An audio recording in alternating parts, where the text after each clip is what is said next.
Hello, my name is Cherion Wortham, and this is my thematic essay video speaking about education. The theme of education has been a significant aspect of literature, reflecting the evolving social and cultural landscapes of different periods. This explores the theme of education in three seminal works by Black authors, all written before 1940.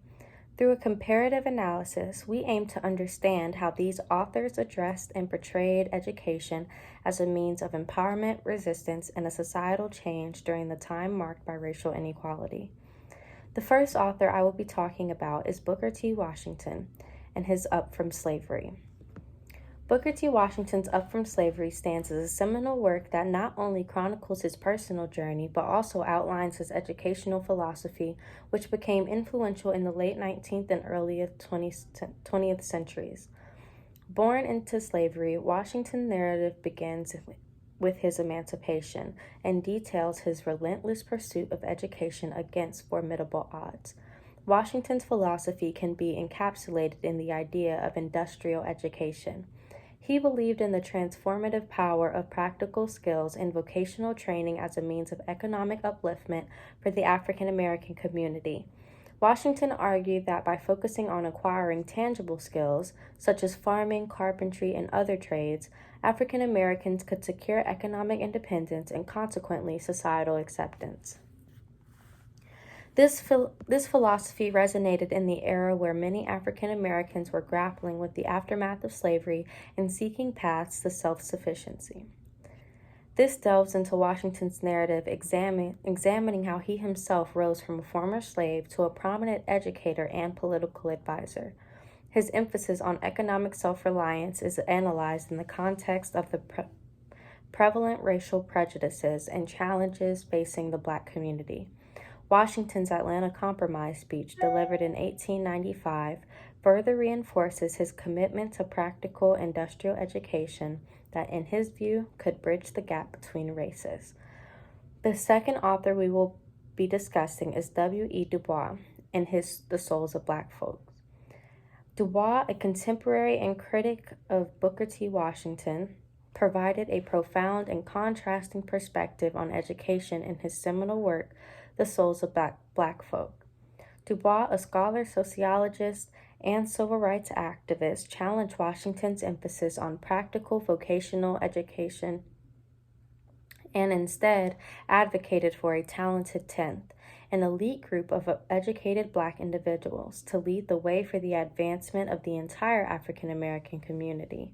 Du Bois argued for a higher education that focused on the development of intellectual and cultural capacities. He believed that a class of well-educated leaders would emerge as agents of chance, breaking down racial barriers through their accomplishments in various fields. In contrast to Washington's emphasis on industrial skills, Du Bois saw a more liberal education as crucial for fostering a sense of identity, pride, and the ability to engage with broader societal issues. The final author I am discussing today is Nella Larsen and her Quicksand. Nella Larsen's Quicksand presents a fictional exploration of the themes of education, providing a nuanced perspective on the challenges faced by a biracial protagonist, Helga Crane. She's set against the backdrop of societal expectations and racial prejudices. Larsen's novel delves into the complexity of identity and the impact of education on an individual's sense of self. Helga Crane's the central character in Quicksand, embarks on a quest for identity and belonging.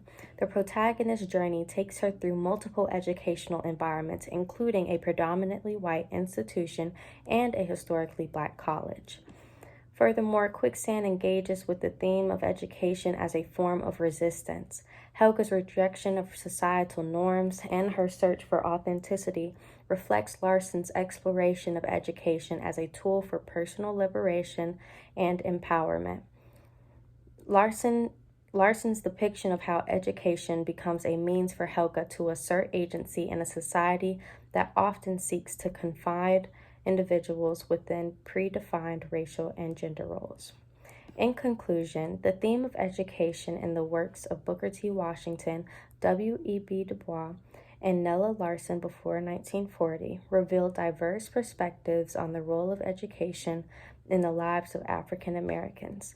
Washington's emphasis on vocational training, Du Bois' call for intellectual leadership, and Larson's exploration of personal and societal expectations collectively contribute to a rich tapestry of ideas surrounding education during a critical period in American history. By examining these works, we gain valuable insights into the complex relationships between education, identity, and societal progress for Black individuals in the pre-1940 era.